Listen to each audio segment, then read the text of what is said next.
7, 6, 5, 4, 3, 2, 1. Vous écoutez Taxi FM, musique, sport, information. Toutes vos passions sont forcément sur Taxi FM. Taxi Presse. Retrouvez tous les jours de 11h à 12h45 Eric Gatan et ses confrères à bord du taxi de la mi-journée. Informations exclusives et coulisses de l'actualité tout azimut. Nos éditorialistes décryptent et commentent l'univers de l'actualité sans concession et sans langue de bois. Taxi Presse, tous les jours de 11h à 12h30 avec Eric Gatan. Taxi Presse. Madame, monsieur, bonjour. Bonjour à tous. Nous sommes très heureux de vous retrouver ce matin sur la radio Taxi FM Lomé. Avec mes confrères, nous décrypterons l'actualité socio-politique de notre pays. Nous reviendrons naturellement sur la situation un petit peu tendue au Togo. La solution est-elle dans les marches et des bras de fer répétitifs avec le gouvernement de Faure-Gnassingbé? Nous reviendrons sur le sujet. Nous parlerons également de la situation de Vincent Bolloré aujourd'hui. Sa garde à vue a été prolongée ce matin. On va en parler avec Tchakala Alirou, le grand citoyen d'État, Olivier Adja et avec Kenanou Issifou et Isidore Akolor. Taxi FM 93.1. Juste une idée des journaux qui sont dans les kiosques ce matin. Il y a le quotidien Liberté qui revient sur Faure-Gnassingbé. Seul contre tous et tout, chronique des appels infructueux au retour à la Constitution de 1992 et à l'alternance. Vous lirez l'article dans le quotidien Liberté. Il y a l'hebdomadaire Le Messager qui est aussi dans les kiosques ce matin. Le confrère revient sur la contractualisation qui est effective depuis hier au CHU Sylvanus Olympio. Faure-Gnassingbé a reçu chaleureusement le journal Le Messager. Il y a Vérité des peuples aussi qui est dans les kiosques ce matin. Vérité des peuples. Il y a Dounia Le Monde qui est aussi dans les kiosques. Il y a Le Mania Libéré qui pose une interrogation par rapport à la crise togolaise. La solution est-elle dans les marches et des bras de fer répétitifs? L'interrogation à lire à la page 6. Le quotidien Forum de la semaine qui revient également sur la visite du chef de l'État au CHU Sylvanus Olympio hier. Faure-Gnassingbé a lancé la contractualisation du CHU Sylvanus Olympio ce mardi. L'article est donc à lire dans le journal Forum de la semaine. Il y a la dépêche qui parle des réformes politiques. Afrobaromètre jette le pavé dans la mare. 87% des Togolais soutiennent la limitation à 2 du nombre de mandats présidentiels. 53% des partis ou des partisans du pouvoir souhaitent que leur champion renonce à un nouveau mandat. Vous lirez l'article dans le journal La Dépêche. Il y a aussi le journal La Manchette avec l'interview exclusive de Jean-Pierre Fabre. Jean-Pierre Fabre, plus que jamais déterminé, écrit La Manchette. Harakiri qui revient sur l'émission de coiffure Kitoko sur A+. Le coiffeur visagiste Alain Chapeau meurt, assassiné à Abidjan. Vous lirez l'article dans le journal Harakiri. Il y a aussi le billet hebdomadaire Le Libéral qui revient également sur l'éducation avec la fin de l'année 2017-2018 reportée au 24 août. Le réaménagement de l'année scolaire, le confrère en parle. Et puis le dernier journal ce matin, c'est le quotidien Togo Matin. Marche à la veille du 58e anniversaire de l'indépendance du Togo. Aucun respect pour la patrie, aucune envie du vivre ensemble. Vous lirez l'article dans le journal Togo Matin. Taxi Presse. Taxi FM, la seule radio d'information continue. Et nous avons avec nous en studio les confrères Olivier Adja. Rebonjour mon grand citoyen d'État. Oui, rebonjour cher grand citoyen d'État Saint-Éric, parce que je mets l'accent sur le Saint. Bien sûr. Pour que chacun sache que vous avez évolué en statut. Bien sûr, je suis d'accord avec vous. Absolument. Merci de nous avoir rejoints. Bonjour à le grand citoyen d'État Tchakala Alirou. Oui, bonjour Saint-Éric et bonjour à toutes les grandes citoyennes d'État et à tous les grands citoyens d'État. Vous allez bien? Oui, ça va, ça va. Merci d'être avec nous ce matin. Isidore Akolo, bonjour Isidore. Bonjour Eric, bonjour à toutes et à tous. Vous avez eu quand même des problèmes pour circuler à Lomé en arrivant? Non, sur mon trajet, j'ai pas eu de problème. Vous avez pris un autre circuit forcément? Non, c'est le même circuit, mais avec Zémidian, j'ai pas pris le risque de prendre ma voiture. D'accord, très bien. On va y aller. Je voudrais qu'on commence par l'éducation, puisque la semaine dernière, le gouvernement togolais a réussi à conclure un accord avec les syndicats des enseignants, sauf que le week-end dernier, les différentes assemblées générales à l'intérieur du pays semblent avoir dit autre chose. On n'est pas forcément d'accord, mais hier, le gouvernement togolais a quand même procédé au réaménagement de l'année scolaire. La fin de l'année est repoussée jusqu'au 24 août prochain. Olivier. Oui, on peut dire que c'est un soulagement, mais au même moment, c'est aussi donc de la peine qu'on crée aux élèves et écoliers, parce qu'ils n'ont pas demandé donc à traîner ou du moins à être en retard sur le calendrier. Ce n'est pas de leur faute ni de leur fait que le calendrier n'a pas été respecté. Et maintenant, il faut qu'ils acceptent faire des concessions sur la durée des vacances et qu'ils continuent au moins 1 ou 2 semaines encore avant donc la fin des cours. Si bien que de toutes les façons ça va agir sur leur psychologie, l'année tout entière. Mais il faut quand même saluer cela parce que nous craignons entre-temps une année blanche au Togo, et une année blanche, ça n'arrange personne, ni le gouvernement, ni les élèves écoliers, parce que ça fait une année de moins sur, en tout cas, qui va figurer sur leur curriculum, et ils auraient peut-être à s'expliquer un jour. Tout ça en termes de niveau. Le niveau, que l'année soit blanche ou pas, le niveau. Lui, il est toujours resté blanc. C'est-à-dire, le niveau n'est pas. Non, clairement. Le niveau est resté blanc ou noir, je ne sais pas trop. Mais je crois qu'il faut au moins sauver l'essentiel. Et c'est ce que le gouvernement a décidé. Maintenant, derrière, vous voyez que chez nous, vulgairement, on dit le bâton qu'on a utilisé pour frapper et l'ancienne épouse, c'est le même bâton qu'on utilise pour frapper la nouvelle. Je me rappelle encore que les syndicats ou l'organisation qui existait avant, après un accord avec le gouvernement, et ceux-là qui sont là aujourd'hui ont remis en cause l'accord, ont dénoncé l'accord et sont allés créer d'autres syndicats pour se mettre ensemble. Aujourd'hui, entre-temps, c'est l'UZ. Ah oui, aujourd'hui, c'est la CZ. La CZ et à qui le tour? Demain, ce sera un autre syndicat. Donc, voilà le sport que nous avons. Nous avons fini par créer au Togo, c'est de remettre en question les accords et surtout nos mandats.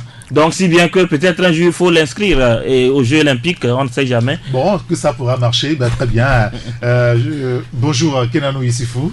Bonjour Saint-Éric, bonjour à toutes les passagères et tous les passagers de Taxi FM. Merci de nous avoir rejoints. Merci. Je rappelle à ceux qui ne le savent pas encore que le nouveau découpage de l'année, c'est révélé comme site.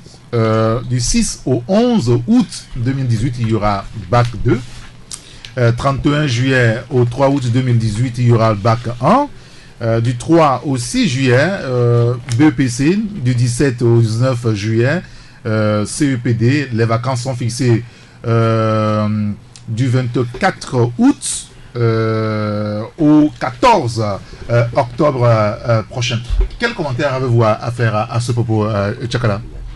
Non, c'est la navigation à vue qui continue. Donc comment ça? Oui, on n'a pas de repères, on est là, on avance au gré des humeurs de certains. Ce qui semble facile à faire, on se le complique, et c'est comme ça depuis quelques années. On n'a pas de repères et on avance, et je crois que c'est l'expression même de l'improvisation, que ce qui nous estimons qui pouvait être fait au moment opportun, on le remet à demain pour des raisons qui ne sont pas forcément évidentes. Donc, nous sommes là à crier que non, il faut sauver l'année. Oui, on l'a sauvée, mais à quel prix? Les élèves auront à faire encore plus de 2 mois encore dans leurs établissements respectifs. Les parents, ça induit un coût. Oui. on aura encore les prévisions qui ont été faites, vont être remises en cause. Et vous voyez un peu ce que la bêtise humaine, ce que certains responsables, au lieu, l'accord qui a été signé, on dit que c'est pour sauver l'année. Mais pourquoi ne l'avoir pas accepté au début, quand on tendait vers cela? On signe l'accord un vendredi, ça veut dire qu'on pouvait le signer lundi, par exemple. On pouvait le signer lundi, ça veut dire qu'on pouvait le signer antérieurement, au moment où le temps s'y prêtait encore, au moment où on pouvait sauver les meubles. Maintenant, on a attendu, je ne sais pas quelle phobie les gens ont de cette année blanche, on y tend vers. Mais le prix à payer, c'est ça qui va payer l'ardoise, c'est les parents et les choses, et non ceux-là qui ont en charge le système éducatif, la gestion du système éducatif togolais. Donc c'est un échec patent de ceux-là qui ont un pan de responsabilité dans ce qu'il faut faire pour améliorer un peu le niveau, pour que l'année... Et puis ça serait un peu singulier. Quand partout on dit qu'il faut synchroniser la date de la tenue de certains examens, et que chez nous on va jusqu'en août pour le bac 1, le bac 2 plutôt, ça veut dire... On sort un peu du circuit. Non, on sort un peu du circuit. On sort un peu du circuit. On devient de ce fait-là ce paria qui pense qu'il faut peut-être créer des canaux propres au système éducatif togolais. Donc je crois que c'est un échec patent et les gens se pourlèchent les babines que non, nous avons réussi à sauver l'année. Mais c'est pas évident, on n'a rien sauvé.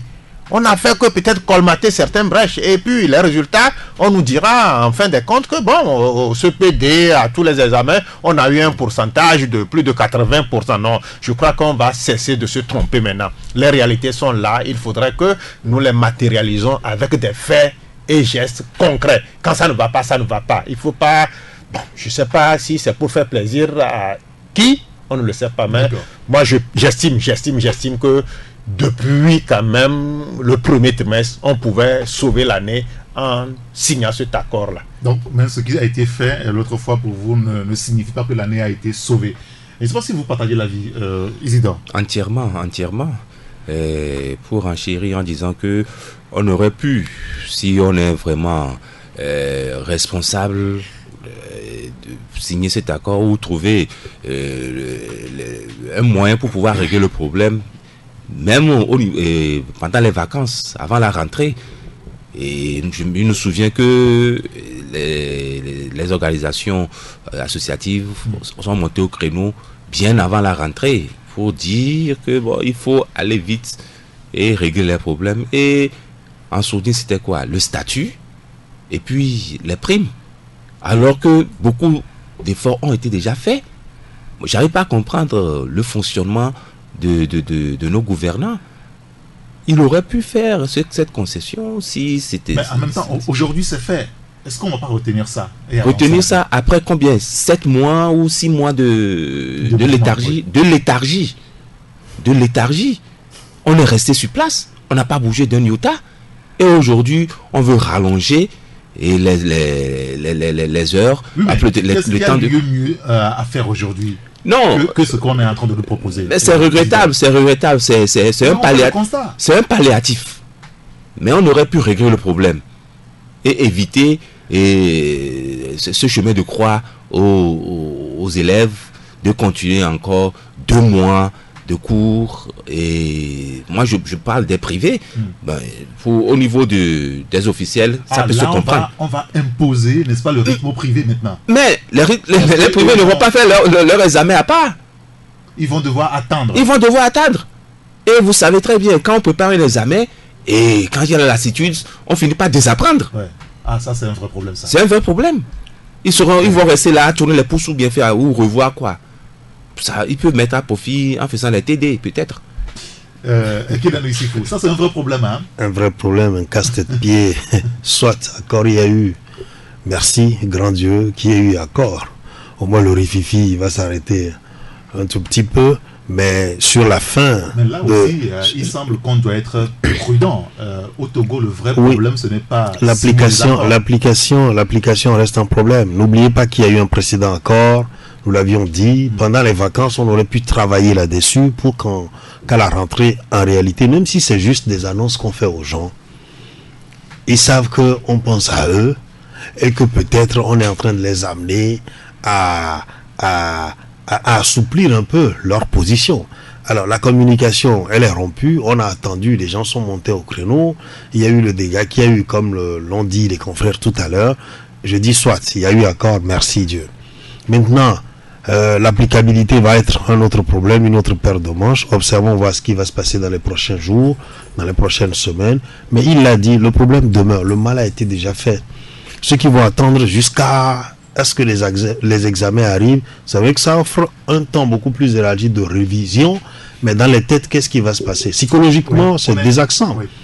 C'est pas du tout, c'est pas de bons échos que nous avons le plus souvent de la manière dont les problèmes sont réglés dans notre pays.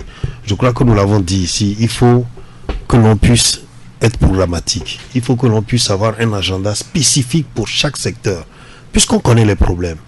Vous savez, moi j'étais à l'université en l'année 2002-2003, qui a été blanchie, je ne sais si je m'abuse. Vous savez, moi, déjà, au cours de cette année-là, j'avais un professeur, paix à son âme, le professeur Lévi Kaza, qui nous avait fait comprendre que depuis 90, il y a eu une rencontre, je crois que ça doit être au niveau du CAMES à Madagascar, mais qui avait fait un constat de tous les systèmes éducatifs, c'est-à-dire que de l'Afrique. Le Togo était en tête de peloton de ces pays-là où les diplômes depuis cette année jusqu'à aujourd'hui n'auront aucune valeur parce que les examens ne s'étant pas déroulés dans les calendriers d'accord impartis, ou alors, c'est-à-dire que le programme n'étant pas achevé, tu vois un peu. Donc, en réalité, aujourd'hui, nous avons des diplômes qui n'ont pas de valeur. Je n'en veux pour preuve que, quand vous voyez aujourd'hui, ceux qui sont nantis, ceux qui ont de l'argent, même si les enfants finissent dans nos écoles ici, on envoie les gens à l'extérieur pour aller valider ces diplômes. Parce qu'en réalité, nos diplômes ne peuvent servir qu'au Togo. Voilà le système éducatif que nous sommes en train de bâtir. Les parents le savent aujourd'hui. Mais justement, c'est pour ça qu'il faut donner l'information. Les enfants ne finissent pas leur programme à l'école, mais ils ont quand même le diplôme. Mais c'est des diplômes creux. On est en train de former en réalité, c'est-à-dire que des diplômés, mais on ne forme pas des intellectuels. Des gens capables. Voilà, pour le Togo de demain, des gens capables de réfléchir. Je l'ai dit la dernière fois ici. En Occident, on parle de l'intelligence artificielle. Oui, ils sont à ce niveau. Alors, vous savez ce qui va se passer bientôt? Dans toutes les usines, même dans les universités, ce sont les humanoïdes qui vont enseigner. Tous ceux qui sont à la diaspora vont rentrer, formés dans un autre moule, qui vont venir retrouver des conditions particulières de travail ici. Archaïque. Ben voilà, moi je ne peux pas opérer dans cette situation-là. Vous allez voir le problème auquel on va faire face d'ici 5-10 ans. Ça va être terrible. Ça va être terrible et je l'ai déjà dit ici. Là où l'Occident est en train de nous mener, on n'y est pas encore, on n'est même pas encore réveillé. L'Occident est déjà là-bas et l'Occident fait l'autre part. Tchakala. Non, c'est triste et puis ça plaît bien à certains qui Personne ne peut se réjouir. Non, ça plaît bien à certains, sinon on aurait forcément... Non, personne ne peut se réjouir de ça. Non, les gens se réjouissent, c'est ça que tu ne comprends pas. Puisque c'est là le cynisme. Commerce. C'est ça le cynisme de ceux-là qui nous gouvernent, vous m'excusez. Mais ils n'ont pas leurs enfants ici. Leurs enfants ne vivent pas les réalités que nous, enfants de pauvres, nous vivons. Mais qu'il y ait année blanche ou pas, ils ont des enfants dans le système qui rime avec le système français ou le système anglais. Ils n'ont pas leurs enfants ici. Donc le malheur, c'est pour les autres.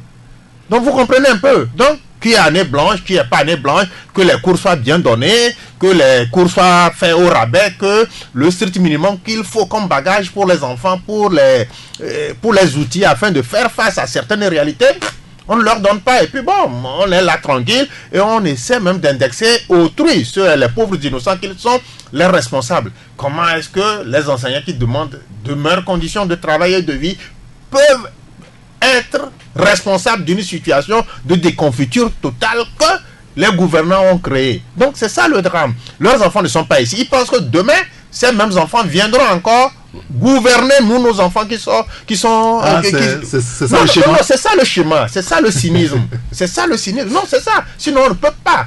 Nous avons tout le temps donné le temps qu'il va falloir que les syndicats et le gouvernement s'entendent sur le juste essentiel pendant les vacances. Et je ne sais pas à quelle fin on utilise ces vacances, on ne sait pas. Et quand la rentrée s'approche, c'est des accouchements par césarienne, c'est difficile. La rentrée aura-t-elle lieu à telle date? Non, on repousse de 2 semaines, comme si pour régler pendant les 2 semaines les problèmes qu'on a laissés. Pourquoi des rentrées à plusieurs tours? À plusieurs tours.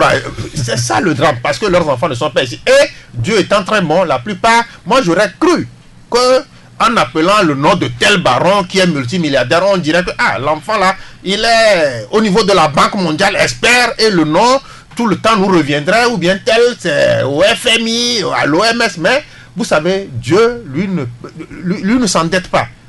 Tant que vous voudrez que les autres n'arrivent pas, les vôtres aussi, vous pouvez mettre des milliards pour qu'ils réussissent. Ils ne réussiront pas. Franchement, parce que c'est la loi de la nature. Vous en connaissez qui n'ont pas réussi.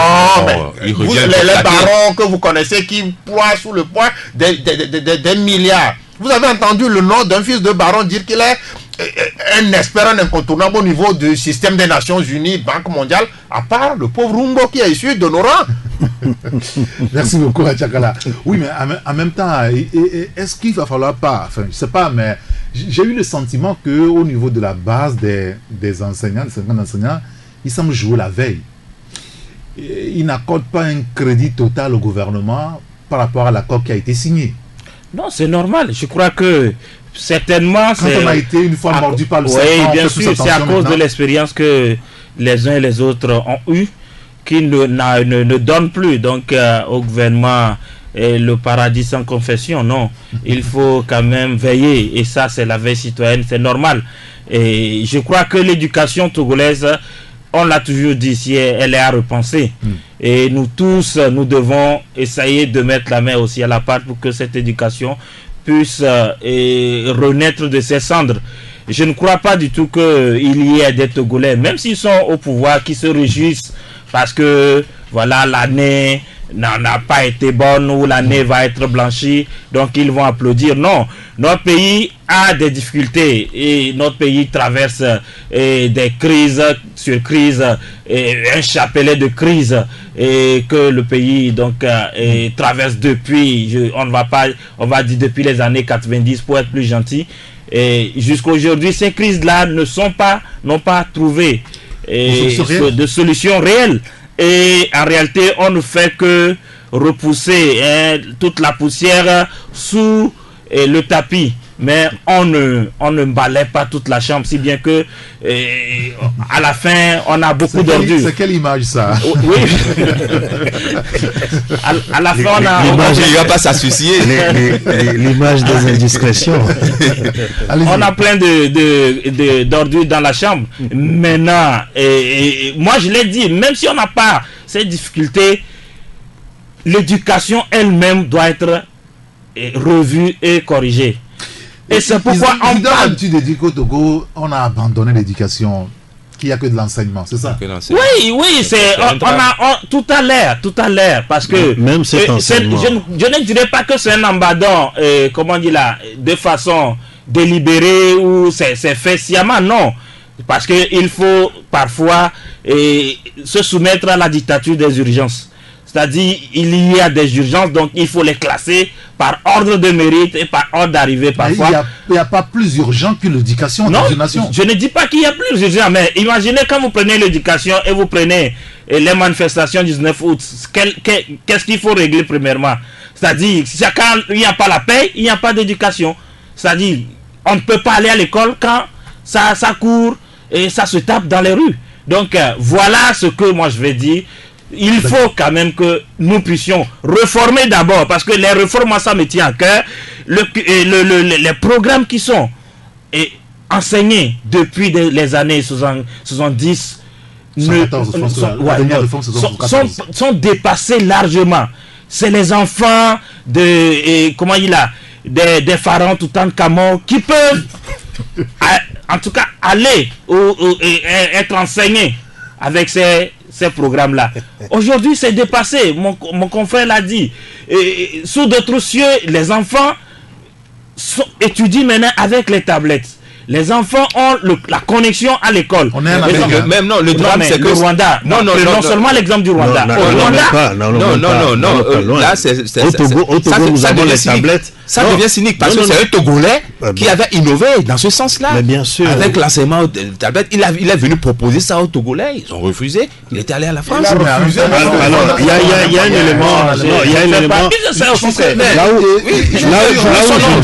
Là où je ne suis pas d'accord avec mon confrère Olivier Adia, Olivier Adja, là où je ne suis pas d'accord avec lui, quand on parle d'urgence, tout a été toujours urgent. J'ai parlé de programmation ici. Le 19 août est arrivé juste l'année dernière. Les problèmes dans l'éducation, dans la santé datent des lustres même, on va dire. C'est-à-dire que chaque année, ce sont les mêmes problèmes qui se réitèrent. Bon, allons au-delà. Je parle de programmation. Si on décide de changer le système éducatif ou bien de le réformer, de revoir les curricula de formation, il faut se dire que, je l'ai déjà dit ici sur ce plateau, d'ailleurs, je ne me trompe, je l'ai dit, si on estime que d'ici 5 ans, cette génération qui va partir, doit partir avec tel curricula. Voilà ce qu'on met à l'échelle pour eux quand ils vont arriver à tel niveau. On commence à la base, on se dit, moi je sais qu'aujourd'hui on a introduit ce qu'on appelle la pédagogie active dans les écoles. Ça peine encore à être étendu. C'est encore, disons, un projet pilote. Mais dans les privés, par exemple, on n'en parle pas. Je crois qu'il y a un problème aussi qu'il faut soulever, c'est que quand nous disons que les problèmes sont les mêmes et que chaque année ça se réitère, est-ce qu'il faut toujours procéder de la même façon pour demander à ce que les problèmes soient réglés? Je ne sais pas comment ça va se faire. Les populations, les enseignants en font partie, les élèves, les parents en font partie. Je ne sais pas si c'est à ce niveau. Il faut imaginer une autre alternative, quelque chose qui permette de prendre en charge l'éducation d'une autre façon. Et j'en appelle effectivement la responsabilité des parents de s'improviser enseignant, parce qu'il y a forcément quelque chose. À la maison, il faut qu'on s'y mette.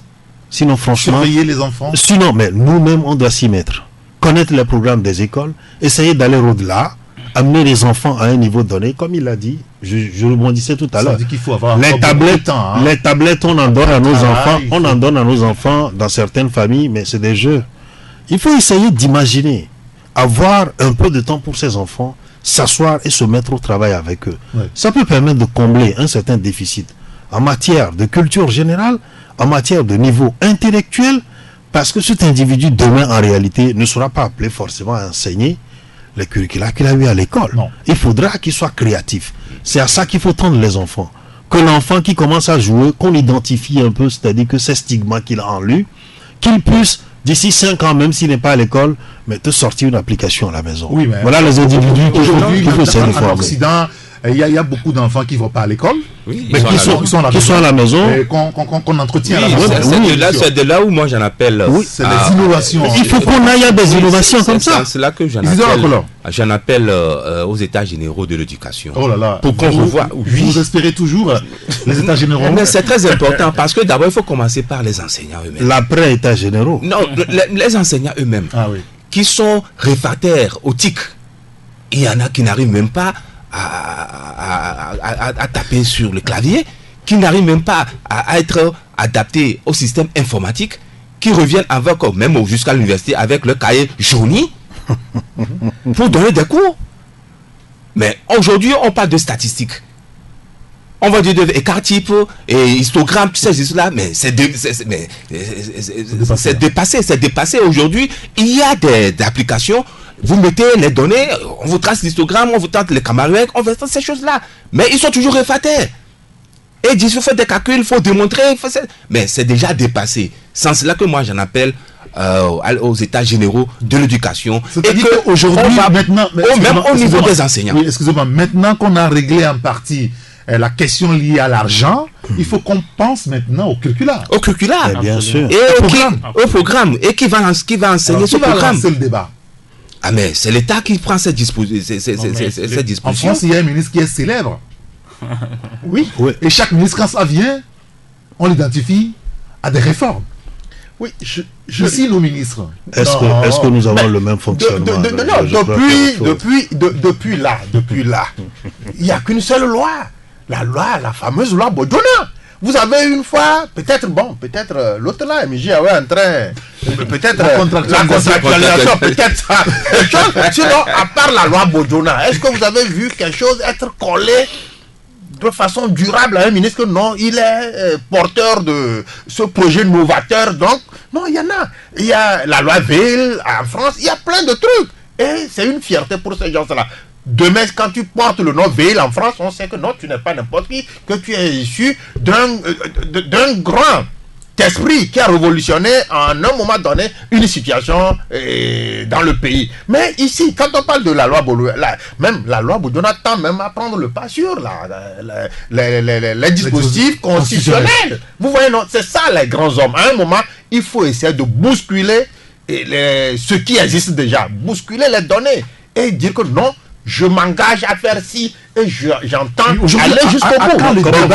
Quand le débat maintenant sur le fond de l'éducation. Il y a le ministre Tchakbele, il y a le ministre Nico Broum, il y a tous les ministres. Les États généraux. Georges Aïdam, il faudrait qu'ils se retrouvent et qu'ils disent que non, nous sommes là, c'est pour changer une donne et ils vont s'y mettre à fond. Il y a le débat sur le LMD à l'université, vous vous rappelez? Oui, ça nous a conduit à quoi?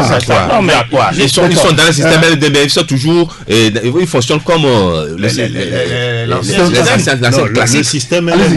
Non, mais je crois bien que ça aussi, ça pose le problème de l'ambition que nous avons pour notre pays. Parce que lorsque vous êtes un serviteur de la République et vous êtes un portefeuille, en réalité, vous n'allez pas attendre des consignes du chef de l'État. Non, ici, tous les ministres disent sur instruction personnelle du chef de l'État. C'est ça le problème, en fait. Parce que c'est le fonctionnement chef de l'État, lui, il a besoin que vous l'aidez à faire grandir le pays et aussi à réussir son programme. Et je crois que dans son programme, il y a des questions, des lignes qui concernent l'éducation et qui concernent pratiquement tous les secteurs. On a encore en mémoire la déclaration du politique général du chef du gouvernement à l'Assemblée nationale. Oui, bien sûr. Je crois. Bon, récemment, j'ai eu à entendre sur la TVT qu'il y a une réforme qui s'annonce de l'éducation ou du moins des programmes. Mais comment ça va se faire? On n'a aucun détail plutôt sur.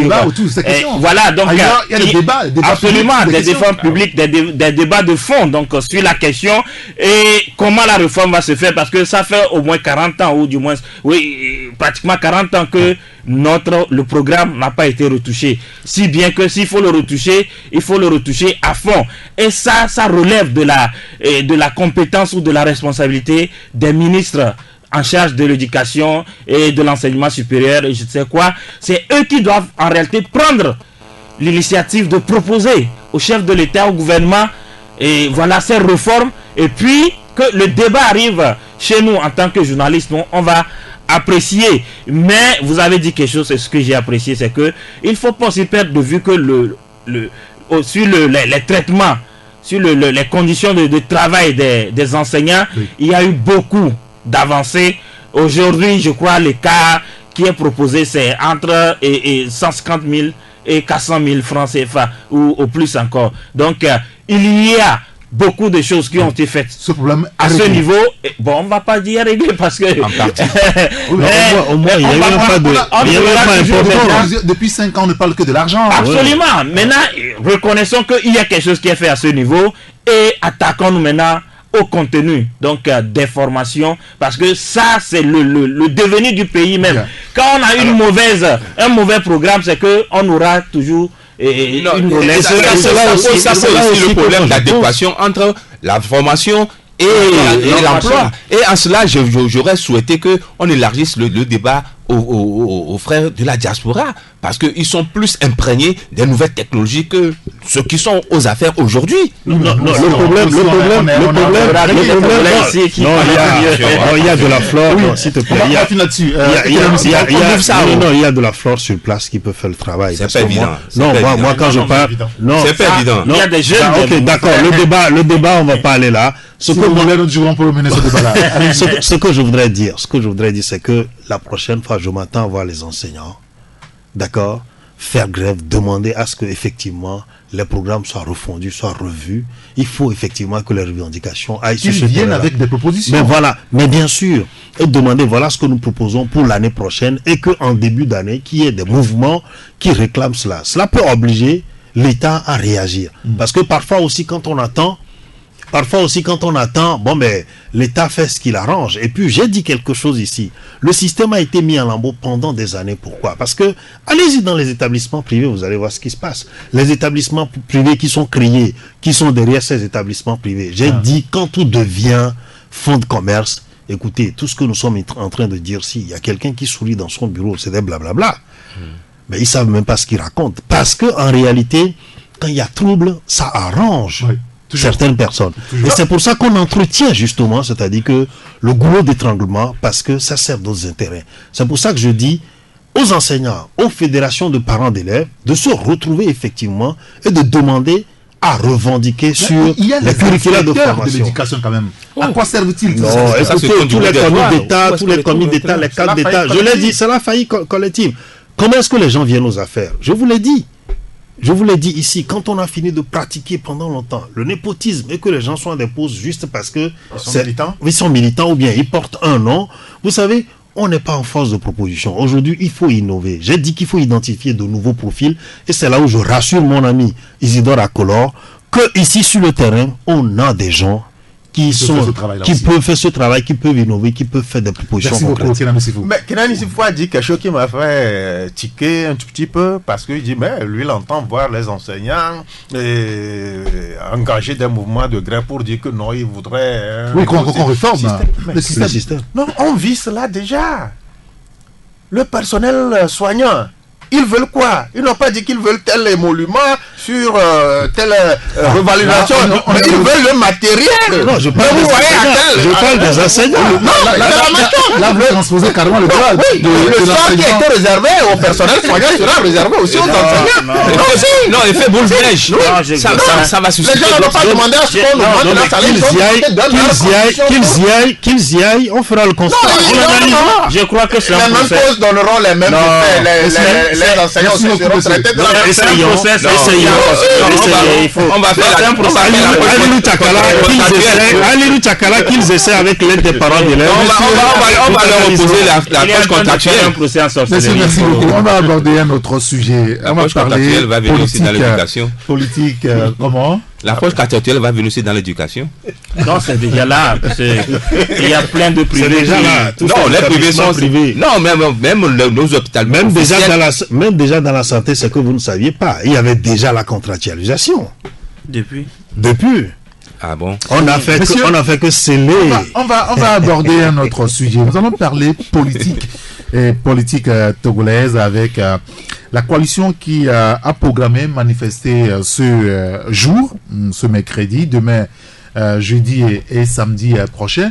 Mais peut-être avant de l'aborder clairement, je voudrais avoir votre avis sur ce sujet qui intéresse un petit peu le Togo, puisque depuis hier, le patron Vincent Bolloré est en garde à vue chez lui en France. La garde à vue a été donc prolongée d'ailleurs ce jour-ci.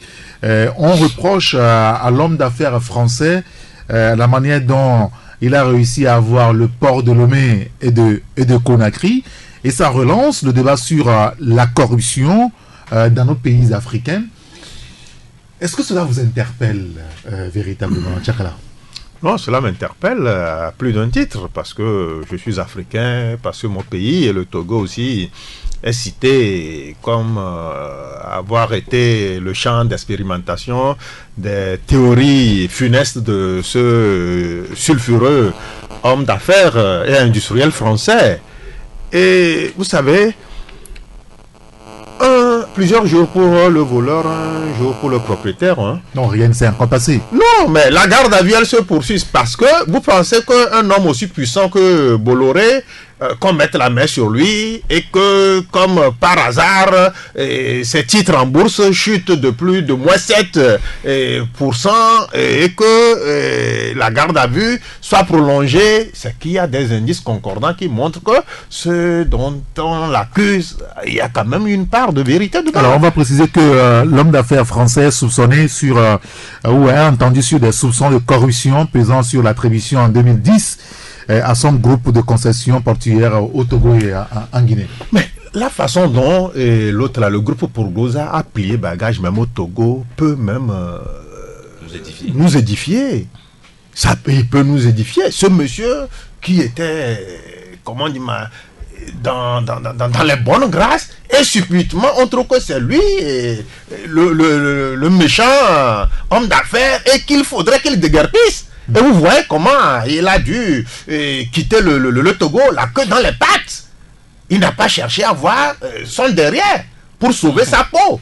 Donc il est parti, les ordinateurs jetés en pleine mer et tout ça là. Donc ça veut dire que des injonctions ont été données quelque part. Faites ce que vous pourrez faire pour que Vincent ait la chose. Et en contrepartie, qu'est-ce que Vincent Bolloré a pu donner comme garantie à certains pour qu'on puisse faire détaler l'autre Progouza comme ça. Donc ça veut dire que ces suspicions, tout ce qu'on est en train de reprocher à Vincent Bolloré, et si tout n'est pas vrai, il y a une partie quand même qui est vraie. Et puis vous voyez, l'autre là, quand on prend aussi le cas de la Guinée, c'est un peu similaire au cas togolais.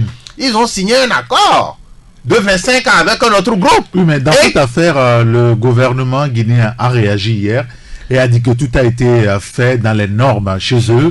Et depuis, on attend la réaction du gouvernement togolais sur ce coup. Non, vous pensez que ce que le gouvernement guinéen est sorti dire là, c'est des trucs qui rassurent?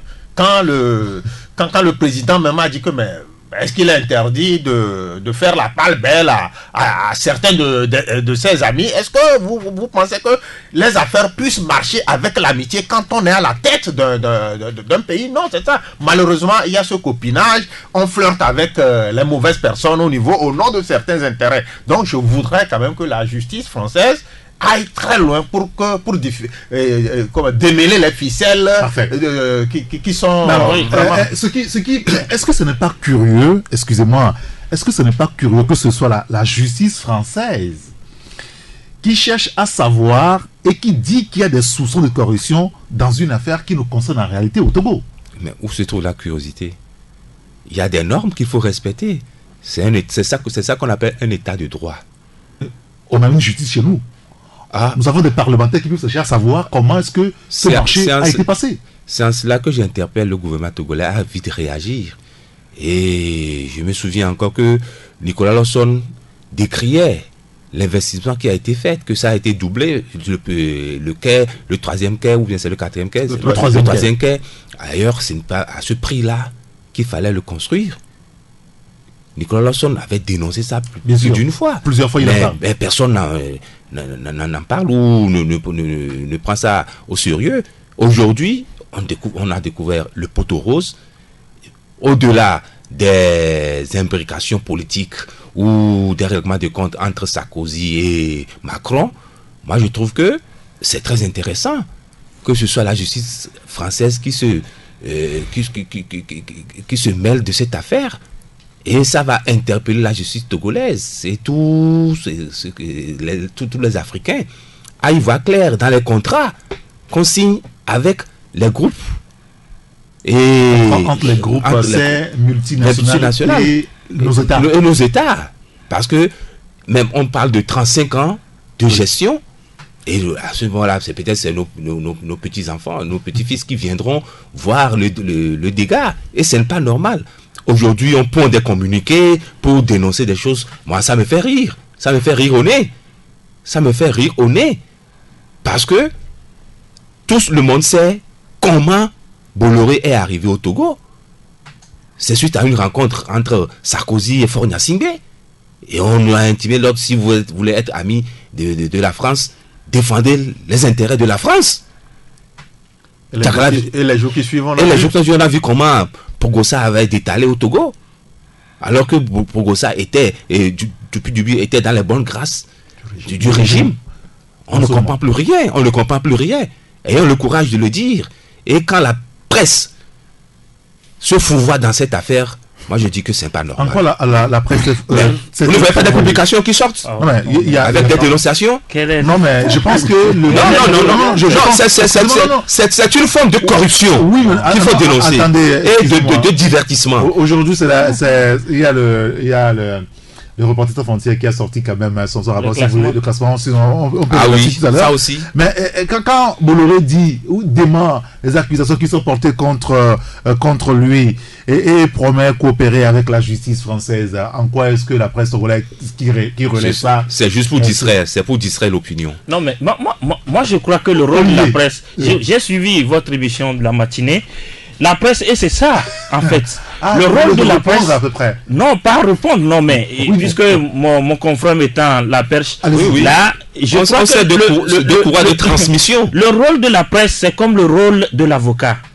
on est amené à défendre aussi bien le truand que l'orphelin. Oui, l'avocat ne fait pas. C'est pas parce qu'on vous accuse. Vous êtes truand que de la presse de défendre le truand. La presse, ses canaux sont ouverts à tout le monde. La déontologie et l'éthique nous oblige à être l'avocat.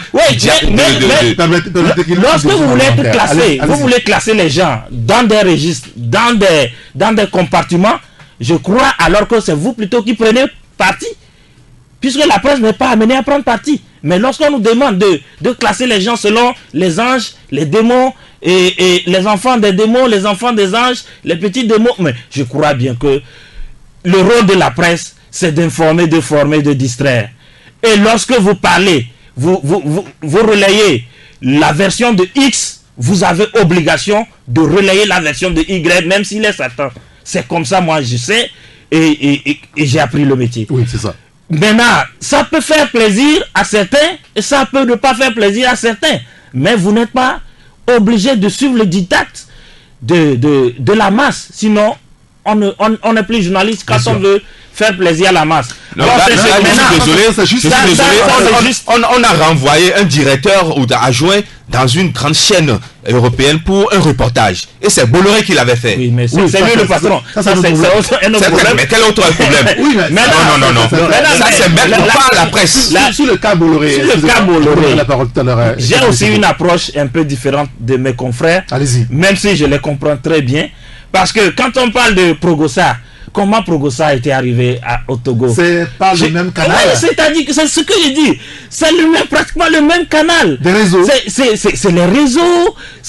Je dirais, je résumerais ce qui se passe actuellement à une guerre mondiale économique qui se passe sur nos côtes. C'est-à-dire, c'est les intérêts qui s'affrontent. D'accord? Le si au pouvoir, ce sont mes hommes qui sont là. Absolument! C'est ces hommes. Et Sarkozy est venu avec ces hommes. C'est tellement qu'il bouffe avec ces mêmes hommes. Il n'est plus là. On lui fait des problèmes. Et aussi, les nouveaux venus veulent s'installer avec leurs hommes. C'est comme ça. Je ne dis pas que le fond du dossier, est-ce que Bolloré est coupable ou innocent? Moi, je n'en sais rien. Et quel est l'intérêt des Togolais dedans? Oui, mais c'est ça. C'est à nous, c'est ce que nous devons défendre. Oui, c'est la l'intérêt des Togolais. En réalité, c'est la question. C'est là où je veux ici. C'est la question qu'il faut se poser. Quel est l'intérêt du pays? D'accord? Mais on sait bien que ce sont des batailles qui ont des raisons, qui trouvent leurs raisons ailleurs que ce qu'on nous dit dans les médias. Et ça n'a rien à voir avec cela. Très bien. Oui, quel est maintenant? Alors, ce qui est étonnant, c'est que nous sommes en train de parler d'une affaire qui, en réalité, comme je l'ai dit ici, au temps de la colonisation, pendant que, effectivement, à l'hémicycle en France, certains défendaient la position de ceux qui devraient apporter la civilisation aux Noirs, et qu'il y avait d'autres qui disaient que la puissance de bien juger est égale en tous les hommes et que les Noirs n'avaient pas besoin de la civilisation occidentale, quoique la France est venue coloniser, d'accord, des pays en Afrique, et aujourd'hui c'est pour le bien-être des peuples français. Mais pendant longtemps, on a appris aux idiots de France que c'est la France qui nourrit les pays africains. Voilà des choses qui viennent quand même, c'est-à-dire que démontrer qu'en réalité, nous nous sommes fait avoir parce qu'à un moment donné, on a perdu de notre spiritualité, même nos valeurs culturelles, qu'on est venu prendre nos vaudous, on les a amenés et on nous a dépouillés de notre âme. En perte d'identité, voilà ce qui arrive aujourd'hui où on nous mène. Vous savez, Jean-Philippe Durand, le président de Havas, il est cité dans cette affaire. Havas qui n'est autre que cette société, cette agence de communication qui était venue, voilà, mais bien sûr, qui est venu aider ici au Togo comme en Guinée. En 2010. Mais qu'est-ce qu'il affirme? Il dit qu'ils ne peuvent pas dire aujourd'hui qu'il y a eu en fait campagne pour les présidents, mais ils sont des conseils. Alors, en tant que des conseils, on les a consultés pour travailler. Et on les paye. Voilà. Et n'oubliez pas que cette affaire-là fait suite à Sarkozy qui s'est retrouvé également il n'y a pas si longtemps, d'accord, devant les juges, comme le disait tout à l'heure Olivier Adja. C'est que il y a une équipe qui est partie, qui a laissé des traces, on veut la dépouiller aujourd'hui, la mettre à nu, mais tous ceux qui gravitaient autour vont subir un sort. Mais quand vous suivez cette actualité, ce qui nous intéresse, c'est que nos chefs d'État sont impliqués, certes, on l'a dit, j'ai dit la dernière fois ici, qu'il y a ce qu'on appelle la mafia d'État qui existe. Mais quand cette mafia en réalité s'associe plus encore au mal et que c'est au détriment des peuples, pendant que la précarité, toute la misère qu'on connaît aujourd'hui dans certaines de nos contrées sévit, ça fait mal. Mais quand ça permet de ramener des investisseurs qui font des choses, parce qu'on parle de Progosa, Progosa pour certains n'aura pas été forcément un modèle non plus. Mais Progosa a laissé une clinique que les gens fréquentent aujourd'hui. Je ne sais pas sous quelles conditions Progosa a laissé cette clinique. Bolloré a fait Blue Zone et Canal. On attend Blue Line qui a été annoncé. Non, Canal Olympia, mais Blue Line qui n'est pas encore d'accord, opérationnel. Mais je dis, si ces investisseurs, quand ils arrivent, ils participent au développement de notre pays, c'est quelque chose de bien. Mais si c'est fait au détriment des intérêts des peuples, alors comment est-ce qu'il faut savoir comment on le vit? Attention, j'ai pas encore fini. Oui, mais comment est-ce qu'il faut savoir tout ça? Non, je suis choqué. J'ai pas encore fini. Je pense que l'État togolais se résume à ça. On ne peut pas construire. Monsieur Tchakala, j'ai pas encore fini. Je vous donne le rôle de la presse. Laissez-moi aller au bout. Pourquoi vous ne parlez pas de la clinique? J'ai parlé de la clinique pour Progosa. Je ne dis pas que, je dis si ça permet par rapport à la responsabilité sociale de ces multinationales, de faire des choses qui sortent de nos pays, effectivement, de nos situations de précarité, c'est bien. Mais comme on le vit aujourd'hui, c'est-à-dire on vient, on pille nos économies, on s'en va, et qu'on va mener une guerre en France parce que un président veut en découdre avec un autre qui est parti, je ne vois pas en quoi ça sert les Togolais. Et donc c'est là où je dis, je vais vous étonner. Ce débat en réalité, je ne sais pas ce que ça va apporter demain. Ça ne peut apporter que si. Attendez.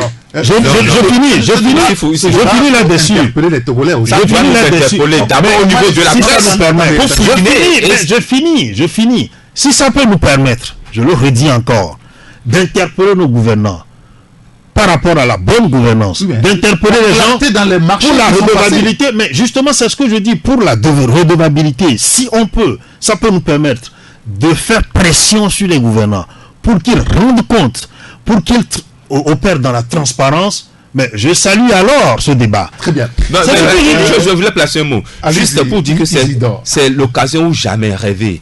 Une perche qu'on tend à nos gouvernements de pouvoir revoir le contrat qu'ils ont eu à signer. Si tant est que il y a eu la corruption, si tant est que avec la complicité de qui? Attendez, le gouvernement est parti là. Mais aujourd'hui, il y a de nouveaux éléments qui rentrent dans le débat. Non, mais il y a de nouveaux éléments. C'est ça, c'est en cela que s'ils sont vraiment responsables, ils doivent revoir la signature de ce contrat.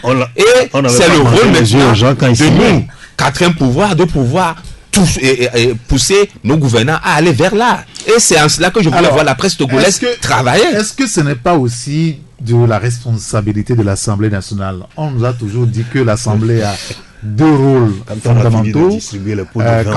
Quand on aura fini de voter les lois, il faut contrôler l'action du gouvernement. Oui, malheureusement, quand certains députés pensent qu'ils sont la béquille du gouvernement, c'est ça que ça donne. C'est ça que ça donne. Ils préfèrent s'allier, s'acoquiner avec le gouvernement plutôt que de jouer le rôle qui est le leur. Parce que ces députés, vous savez, tout ce qui touche au gouvernement, on ne touche pas. C'est que c'est sacré. Quand un député vient, j'assume ce que je dis, quand un député vient à demander certains comptes qui est susceptible de titiller le haut, c'est que lui, il est en train de faire le jeu de l'opposition. Donc c'est ça le drame togolais. Donc notre député, on s'essaie d'être des députés. On va en reparler tout à l'heure, messieurs. On a marqué une pause obligatoire. 93.1 Taxi FM. Retour en studio avec mes confrères Kenano Issifou, Olivier Adja, Tchakala Alirou et Isidore Akolos. C'est vous qui avez la parole, Tchakala Alirou, sur cette question du rôle des députés en réalité à l'Assemblée nationale par rapport à ce genre de dossier. On parle du contrôle de l'action du gouvernement. Un gouvernement qui passe un contrat au Parlement, personne n'est au courant ou ne connaisse les termes de ce contrat. Est-ce que ce n'est pas un problème? Oui, c'est un sérieux problème. Ces députés sont malheureusement les alliés objectifs des gouvernants, du gouvernement. Et quand on est député, on cesse d'arborer une coloration politique. On est député de la République. Mais ici, il n'y a pas cette démarcation. Quand vous les voyez dans la salle, on sent que tel est là pour défendre le gouvernement et tel est là peut-être pour apporter des estocades à l'action gouvernementale. Mais ce qui est tout curieux, allez-y sur la table du bureau de l'Assemblée, vous verrez des députés qui ont ce courage-là d'envoyer des interpellations. Parce qu'ils ne peuvent pas se lever comme ça et interpeller directement. Donc ils envoient, il appartient au bureau d'envoyer cette interpellation-là au ministre concerné. Mais il y a des interpellations comme ça qui se sont amoncelées sur le bureau et on ne daigne pas appeler des gens. Certaines fois, on envoie ces interpellations pour avoir clair sur des situations données, mais certains ministres estiment qu'ils sont au-dessus des élus du peuple et qu'ils ne peuvent pas venir répondre de ces interpellations au niveau de l'hémicycle. Vous voyez, c'est ça la problématique. Donc, les gens pensent qu'ils ne sont redevables qu'à quelqu'un et que les élus du peuple qui pèsent plus que ces ministres qui ont été nommés pensent que non, le député ne peut pas appeler choses. Et vous voyez souvent ces interpellations, quand vous voyez des députés qui vont et qui liment leur siège, leurs fesses dans les salons ou bien les salles d'attente de ces ministres. Vous voyez ces ministres-là qui, certaines fois, parce que le député veut aller en visite à l'intérieur, il a besoin d'un bon d'essence. Des bons d'essence. Et vous voyez ce ministre-là, ce député-là, être dans la posture de convoquer son bienfaiteur. Mais là aussi, c'est dans la tous les paramètres des gens qui annihinnent un peu l'action de ces députés. Mais au-delà de ça, c'est qu'il y a une opacité à couper à la tronçonneuse qui prévaut dans la gestion de certains contrats avec ces multinationales-là. Un contrat, ça engage un pays. Pendant le contrat du groupe Bolloré, c'est pour 35 ans. Mais dès que nous ne serons plus là, et c'est nos enfants. Maintenant, au moins, qu'on daigne nous montrer ce à quoi ressemblent les termes du contrat. Ça, c'est très simple. C'est notre pays. C'est les richesses nationales. Donc, quand on en fait un secret de couvent, là, ça devient un peu chaud. Qu'est-ce qu'on cache? Et on ne voudrait pas divulguer ces contrats-là à la masse. Aujourd'hui, il y a des soupçons de corruption qui entourent finalement sur ce sujet-là. Et la justice française veut nous aider à mieux comprendre le dossier. On espère juste que la presse aussi va s'y mettre. Vous êtes en investigation, Isidore? Oui, malheureusement, il y a une loi sur l'accès à l'information publique. Je pense que le contrat entre un État et un groupe, ça rentre dans le domaine public. Oui. En principe, on devait avoir accès à ce contrat, mais chaque fois que vous faites la démarche, c'est un fait de non-recevoir qu'on vous oppose. C'est devenu occulte. Et là, on se pose d'autres questions. Sans cela, la responsabilité de nos gouvernants est très engagée dans cette affaire et ils doivent sortir de leur mutisme et nous éclairer sur ce contrat avec Bolloré qui a été dénoncé, je le disais tantôt, par Nicolas Lawson. Et c'est quelqu'un, qu'on l'aime ou qu'on ne l'aime pas, au moins qui suscite des débats et d'intérêt général qui doit interpeller non seulement les Togolais, mais nous qui sommes au niveau de la presse togolaise. C'est très important. Il ne s'agit pas de publier des démentis ou de quoi. Allons à l'essentiel pour que l'intérêt du Togo, du Togolais, D'accord, très bien, on a compris. Alors, dans cette affaire. On va aborder, c'est vrai, on parlera politique, rassurez-vous, mais vous savez, hier, le chef de l'État, Forest Ozimna Nyasingbe, était dans le plus grand centre hospitalier du Togo, le CHU Sylvanus Olympio. Je me suis rendu compte depuis quelques jours que dans le milieu là-bas, on appelle notre CHU Grand Corps Malade par rapport donc à l'aspect qu'il présente aujourd'hui. C'est pour lancer la contractualisation. C'est finalement un projet qui semble marcher puisqu'on a fait l'expérience à Tapamé et puis à Ableta. Le chef de l'État y tient et donne le coup hier au CHU. Quel est votre commentaire là-dessus, Olivier? Non, ça ne peut être que positif parce que vous savez, la contractualisation a été expérimentée. Maintenant, ce n'est pas cette année. Et je me rappelle, l'hôpital de Baie et faisait partie des tout premiers à expérimenter ce processus de contractualisation, et ça a donné des résultats positifs qui ont été salués. Et vous savez, lorsque... Après, l'hôpital de Baie est tombé dans des travers. Oui, parce que le contrat était fini avec, je crois, la GIZ, ou en tout cas, c'est une organisation allemande, et qui sont repartis. Et quand les locaux ont pris, vous voyez dans l'état dans lequel on a laissé. Et il faut aussi être conscient de nos tares, de nos difficultés, et accepter, les soigner. Parce que lorsque vous êtes malade et que vous n'acceptez pas prendre les médicaments, les produits qu'on vous propose pour pouvoir soigner votre maladie, vous risquez de mourir par fierté. Et j'ai l'impression que, oui, nous sommes fiers, il faut on laisse ça aux Togolais. Oui, mais jusqu'à ce qu'on ne démontre le contraire, aujourd'hui, ceux qui gèrent nos structures sanitaires ne sont pas à la hauteur de la mission. Ça, c'est une évidence. Et ça aussi, c'est un échec finalement de ceux qui gouvernent le pays finalement, non? Oui, on peut le classer parmi donc l'échec des gouvernants, puisque ce sont eux qui ont la charge de ces structures, et les citoyens étaient formés. Et est-ce que c'est le problème, est-ce que c'est au niveau de la formation de ces citoyens ou au niveau de leur probité? C'est aussi une question de probité morale. Lorsque l'éducation prend tout en compte, non? Oui, non, pas forcément. Puisque même il y a des gens dans des pays où il y a une très bonne éducation qui n'ont pas une bonne probité, une probité morale. Donc c'est une question aussi de responsabilité devant ce qu'on vous confie comme comme je risque de me répéter, responsabilité. Parce que lorsque vous êtes un agent et que vous voulez sortir de la structure, il vous est facile de prendre un produit qui appartient à l'hôpital, de mettre dans votre sac et de sortir. Parfois même ça ne sert à rien, c'est de la kleptomanie d'abord, mais c'est aussi du vol. Et là, vous mettez à mal... C'est pire que le vol. Vous mettez à mal la gestion. Donc voilà un ensemble. Vous prenez. Et c'est un diagnostic qui a été planté. Et puis bon, on a expérimenté, ça marche. Pourquoi pas? Maintenant... Donc, le président a remis ça hier au CHU Sonipio. Absolument. Chacun a demandé la parole, mais je voulais vous la donner quand même, allez-y. Non, vous savez, c'est intéressant ce qui se passe. Sauf que, comme vous l'avez dit, si l'hôpital de Baie est retombé par rapport à l'exemple que vous avez donné, c'est parce qu'à un moment donné, celui qui est parti, si c'était une expérience en fait qui était à son avantage, il serait resté jusqu'au bout. Nous avons un problème, même si quelqu'un d'autre vient prendre... Vous avez les nationaux, les locaux qui sont toujours là. Oui. Quel est leur comportement?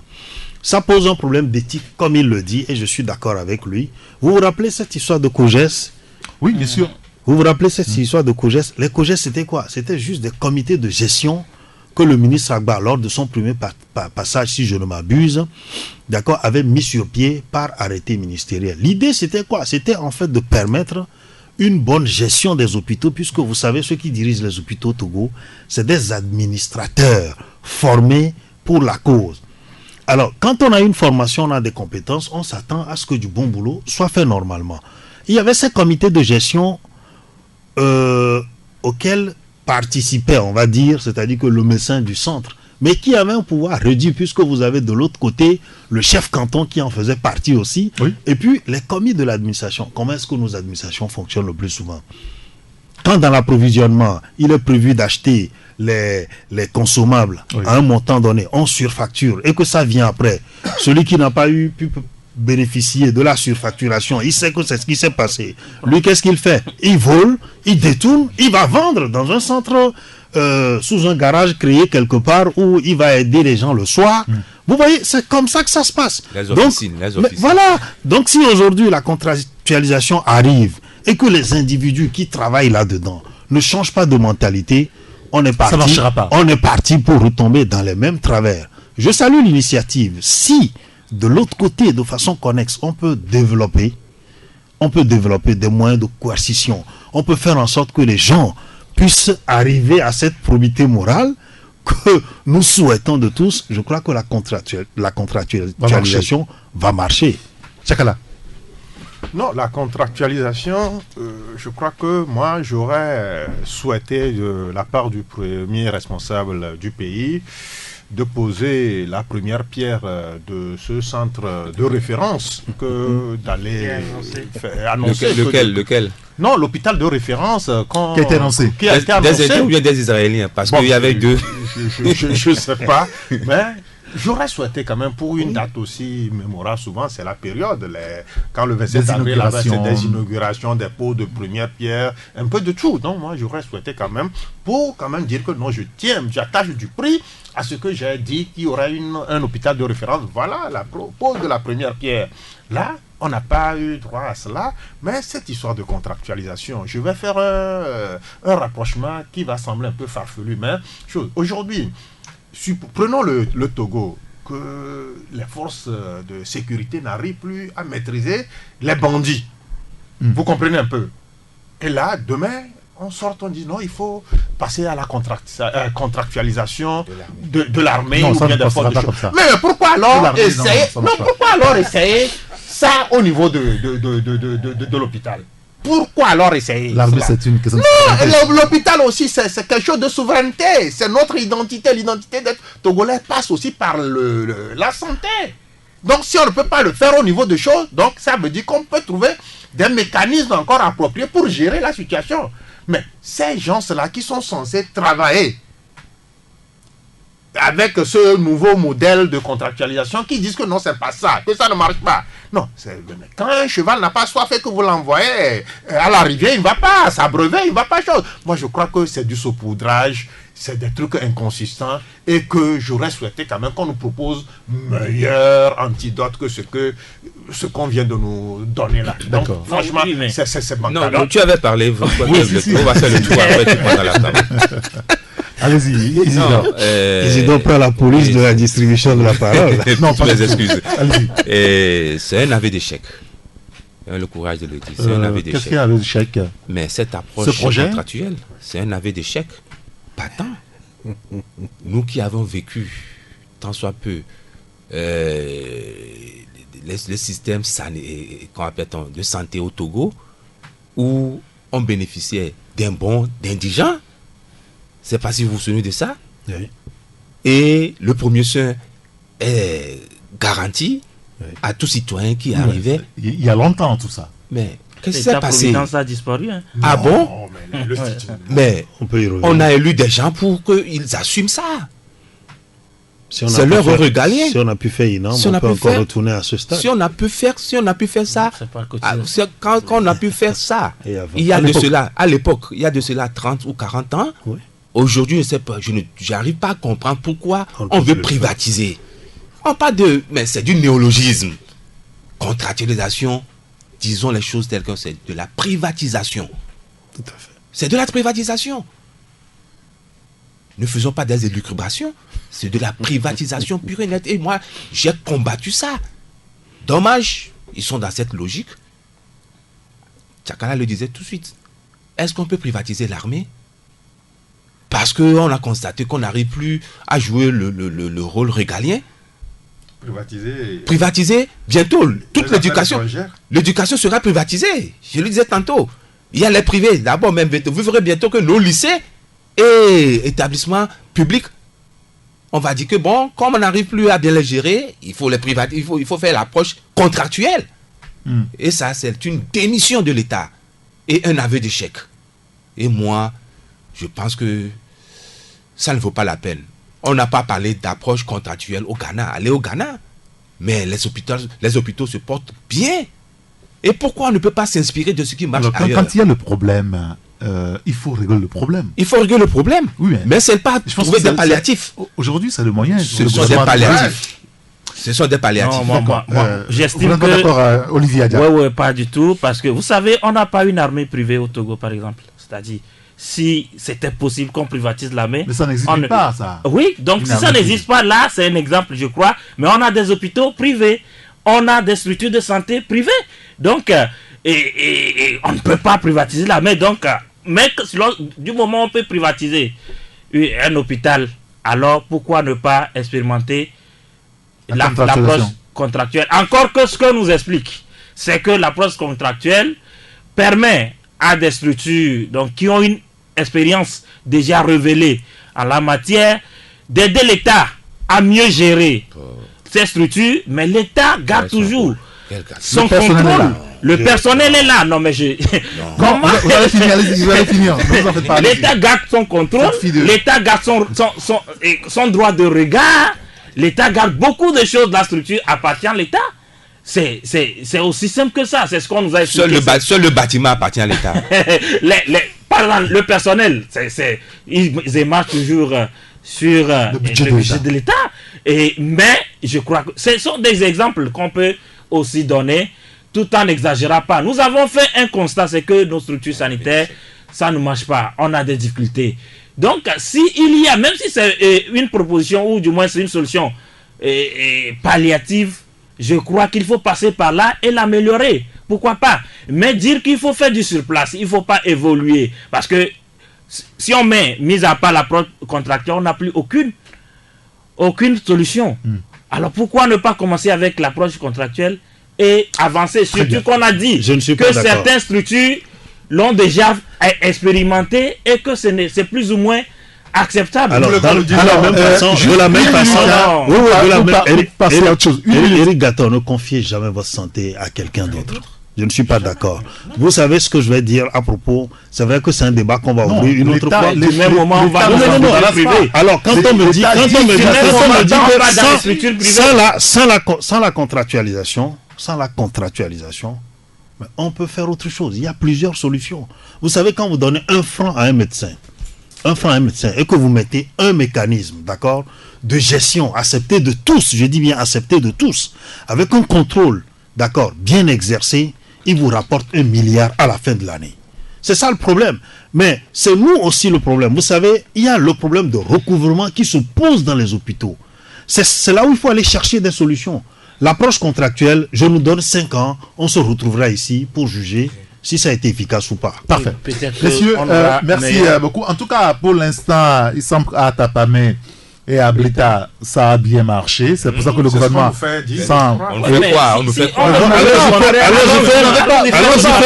Allons-y faire nos enquêtes et puis on verra. Mais je dis, attendons 2 ans, 3 ans. On n'a pas apporté la preuve contraire aussi. Voilà. Allons-y faire nos enquêtes et puis on verra. Parlons maintenant de l'actualité politique. On a une dizaine de minutes pour l'évoquer. C'est mieux comme ça d'ailleurs, puisque cette semaine, la coalition de 14 partis politiques semble bien droite dans ses bottes. Elle a programmé manifester aujourd'hui, demain et samedi. Le gouvernement a dit oui, vous pouvez manifester, sauf que vous ne le ferez que dans le seul canton de Bain. L'opposition dit, eh bien, nous tiendrons notre manifestation. Il se trouve que ce matin, ça ne marche pas véritablement, Tchakala. C'est bien ça? Oui, apparemment, d'après certaines informations que nous parviennent des réseaux sociaux, il paraît que nous sommes en train de basculer dans un cycle qui nous est familier. Les jets de gaz lacrymogènes, la course-poursuite des manifestations, la séquestration même des membres de la coalition. On est encore allé au niveau du siège de la CDP, encore encercler les leaders d'après ce que nous avions lu sur les réseaux. Donc ça veut dire que c'est le même cycle, c'est le même topo qu'on nous réserve toutes les fois. Maintenant, s'agissant de cette volonté du gouvernement d'autoriser la marche, mais de la circonscrire dans une zone, moi je crois que c'est un peu méprisant. Ça frise le mépris. Non, il semble que c'est des riverains, des itinéraires. Mais là-bas, on ne fait pas des activités à Bain. On ne fait pas. Pourquoi Bain? On pouvait dire à Dewi, on pouvait dire à Agbalepédo. Pourquoi? Non, moi j'estime que ça relève de la stigmatisation. Que bon, et Bain, c'est le quartier de désordre, c'est le quartier de temps, allez-y faire ça là-bas. Non, ça sens là. Pourquoi Bain? Non, que les gens disent qu'ils veulent prendre cet axe-là. Mais tout le monde est Bain. C'est ce que j'oublie, tout le monde est Bain. Bon, oui. Ah oui, tout le monde est Bain. Oui, mais c'est l'histoire. Oui, mais c'est pas bien de se comporter. Ou soit il y a marche et vous avez les moyens d'encadrer la marche, qu'elle quitte ce point A, retenu par le leader, pour aboutir à tel point, comme on a eu à le voir Et ça s'est bien passé. On a vu le ministre Yark sortir faire le point de la marche. Il n'a jamais dit qu'il y a eu des incidents. Il s'est même félicité du bon comportement des uns des autres. Maintenant, pourquoi confiner la marche à Baie? C'est la zone portuaire. C'est là où il y a les trucs. Donc ça veut dire qu'on veut créer un autre point chaud à chose. Et moi, au-delà même de créer ce point chaud qui, ma foi, dévalorise un peu cette approche qu'on a de ce quartier, mais cela relève d'une stigmatisation. Ben, c'est le quartier où il y a ici ça, allez-y, vous adonnez à ce que vous savez faire là-bas. Donc ça ne fait pas sérieux. D'accord, très bien. Et Olivier Adja?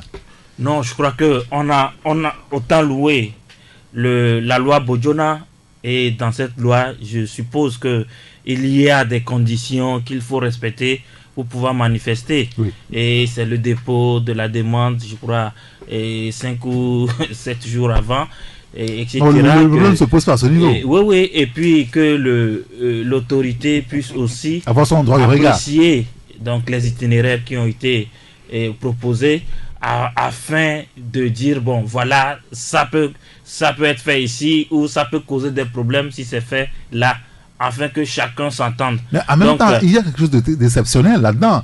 Au prime abord, quand le gouvernement avait refusé la manifestation, on avait dit que c'est par rapport aux facilitateurs. Que quand vous manifestez, vous n'avez pas de respect pour le facilitateur. Ouais. Après, on a dit, non, ben, vous êtes liés, vous avez dit que vous n'allez pas manifester, donc vous ne manifesterez pas. Après, maintenant, on nous dit que, bon voilà, il y a des riverains qui se sont plaints, ceux qui sont sur l'itinéraire qui se sont plaints, c'est pour ça qu'on vous renvoie à Baie. Est-ce qu'il n'y a pas trop de raisons pour motiver cette interdiction déguisée, comme dit Adjama Johnson ce dernier jour? Oui, non, mais ce sont des appréciations qui sont individuelles. Vous comprenez, c'est subjectif.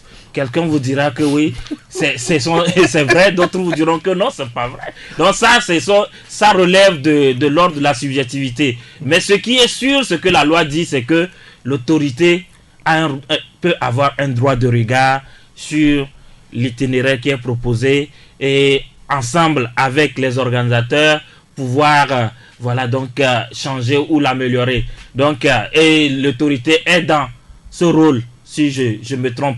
Donc voilà ce qui est fait. Maintenant aux uns et aux autres de dire aussi ce qui ne les arrange pas et de trouver ensemble un compromis. Sinon, aller à l'affrontement, ou du moins, je crois que ça n'arrange personne. Ce matin, quand vous sortez, ça crée, je crois, une psychose, si bien que les gens... Alors, est-ce que ce n'est pas plus ça oui, qui crée beaucoup de problèmes, finalement? Absolument. Et en réalité, ce n'est pas dans ça ne rentre pas dans l'avantage des organisateurs, puisque lorsque vous aidez à créer cette psychose et les gens ne sortent pas, bon, votre manifestation, ça va donner quoi? On va dire que ça n'a pas réussi parce que pour réussir une manifestation, il y a les critères de foule et voilà, donc et parfois de violence ou de je sais pas quoi, sous les tropiques, je veux dire, d'accord? Mais lorsqu'il n'y a pas foule, bon, il n'y a pas manifestation. Isidore Akolo. C'est dommage qu'on en soit arrivé là. Le Togo est un et indivisible. Faut pas faire des citoyens de seconde zone.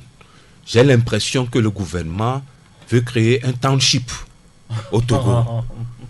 Non, c'est la ségrégation. Ça, c'est de l'apartheid qu'on avait combattu. Mais pourquoi Baie? Non, posons-nous des questions. C'est pas normal. Est-ce à dire que bon, les gens de Baie sont stigmatisés?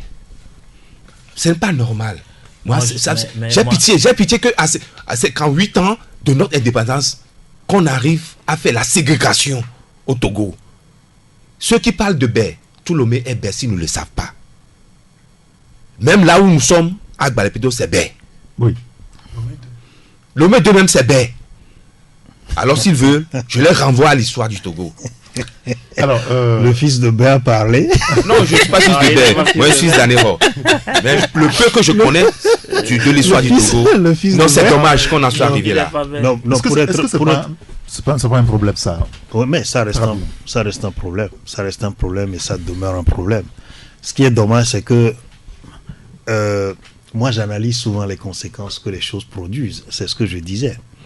On aurait pu faire économie de ça. il y a eu des marches pacifiques dans ce pays. On l'a évoqué tout à l'heure. Si on a pu avoir des marches pacifiques dans ce pays, on peut encore avoir les marches pacifiques. Et il faut que les uns et les autres, c'est-à-dire que se renvoient effectivement à cette référence de marche pacifique qu'il y a eu dans ce pays. Les conditions dans lesquelles on a pu arriver à les organiser, ça aurait pu servir en réalité de bonnes pratiques à rééditer. Je ne vois pas pourquoi est-ce que on en arrive à cette situation. Qui va créer quoi sur le terrain? On va attendre la fin de la journée pour voir ce que ça a donné. C'est vrai qu'au-delà de ça, est-ce que les marches en soi, ça ne reste pas une autre paire de manches, un autre débat? Est-ce qu'il ne faut pas revoir peut-être? Oui, justement, c'est le débat là que je voulais Est-ce en 5 minutes. Est-ce qu'il ne faut pas revoir effectivement la stratégie aujourd'hui? Parce qu'on se rappelle aussi des marches qui ont duré et qui, en réalité, à un moment donné, se sont émoussées d'elles-mêmes. Laissez-les mourir de leur propre mort. Laissez la marche mourir de leur propre mort. Mais soit, ne les empêchez pas. Ça reste que ça pose un problème. C'est la seule arme que l'opposition a aujourd'hui. Je suis d'accord pour le rapport de force. Ou à défaut, oui, on pousse les gens à aller à l'extrême. Et ça, ce serait très grave. Je suis d'accord pour le rapport de force. Excusez-moi pour aller très rapidement. Par rapport donc aux différentes manifestations, est-ce que c'est la solution aujourd'hui? Les marches répétitives, ces bras de fer répétitifs entre l'opposition et le pouvoir, comment sortir d'affaires? Qui ça gêne? Il faut avancer, non? Trouver une solution à la crise politique au Togo, non? Mais c'est ça. Allez-y. Et aujourd'hui, on n'a pas pu trouver la solution. Et nous en sommes là. Le dialogue est en train de capoter. C'est ça le drame. Oui, et les gens veulent capote. La solution était dans les marches, dans les rapports de force répétitifs finalement. Mais c'est ça l'épouvantail du pouvoir. La marche est devenue l'épouvantail du pouvoir. On veut juste faire peur au pouvoir, c'est fini? Non, mais pour les faire plier, pour obtenir quelque chose, c'est très important. Ou au risque d'aller à l'extrême. Ne me poussez pas à dire ce que je ne voulais pas dire. Vous n'avez pas finalement dit. Non, vous l'avez jamais. Vous savez, vous l'avez pas dit. J'avais écrit un truc et je dis, mais comme si l'heure n'était pas aussi grave. C'est que le cas togolais, vous savez, nous étions retrouvés ici, les chefs d'État, ils ont pu trouver solution à une situation qui prévalait dans un pays frère, oui, la Guinée-Bissau. Mais chez nous, depuis que la CEDEAO a mandaté les deux chefs d'État guinéens et Gabon, ça fait 2 semaines. Qu'est-ce qu'on a pu avoir de ces gens-là? Est-ce qu'ils ont... Non, c'est statique. Le temps s'est arrêté autour de notre pays, politiquement parlant. Rien n'évolue, rien ne marche. S'il faut passer, chacun fait avec les moyens dont il dispose. Hein. L'opposition dispose de la marche et elle doit s'en servir. Et c'est ce que nous sommes en train de voir. Si on n'avait pas donné le temps à un moment, je crois qu'on n'en serait pas là aujourd'hui à parler d'une question togolaise. C'est vrai, il y a une situation qui prévaut. C'est parce qu'à un moment, les gens ont eu le courage de donner le temps, de donner la voix, de marcher, et qu'à un moment, ça a titillé un peu certains sujets, puis dit, ah, il y a une situation qui prévaut ici. La dernière fois, on n'avait même pas inscrit le cas togolais dans le truc, mais vu la situation qui avait prévalu, certains chefs d'État disent, mais le Togo aussi vit la même situation que la Guinée et Bissau, donc il faut l'inscrire. Et depuis que ces chefs d'État ont été mandatés pour peut-être faire évoluer la chose en interne chez nous, qu'est-ce qui a pu faire? Quelle avancée avons-nous enregistré? Rien. Et là, l'opposition aussi veut se faire entendre pour dire que, ne nous oubliez pas, nous vivons la même situation que le pays auquel vous avez pu trouver des solutions. Donc, si c'est ça qui va peut-être réveiller ces médiateurs, bon, tant mieux. Olivier, avant... non, je crois que moi j'estime que... La solution finalement aujourd'hui, c'est à quel niveau? Là, on voit les marches qui se suivent, qui se répètent aussi malheureusement. La solution, c'est d'être sincère au niveau du dialogue et d'accepter, donc, et faire des concessions. Moi, on l'a toujours dit, parce que on ne dialogue que lorsqu'on accepte les propositions de l'autre. Mais ici, c'est un dialogue de sourds que nous avons. Aucun ne veut donc faire des concessions. Et c'est cela. Mais les marches, je crois que au Togo, ce sont des phénomènes cycliques. Et la saison des marches, je crois que elle est passée. Certes, okay, elle va revenir certainement, mais je crois qu'il y a une saison Donc, qui est si vous êtes observateur, vous comprenez que l'engouement, ou je ne dirais pas l'engouement, mais le dynamisme qu'il y avait, donc, a chuté. D'accord. Parce qu'on est pas la Bon, de toutes les façons. avec la violence. Moi, je ne sais pas comment. Pas la violence. Je ne dirais pas. Non, qu'on laisse les gens marcher. Pas la violence.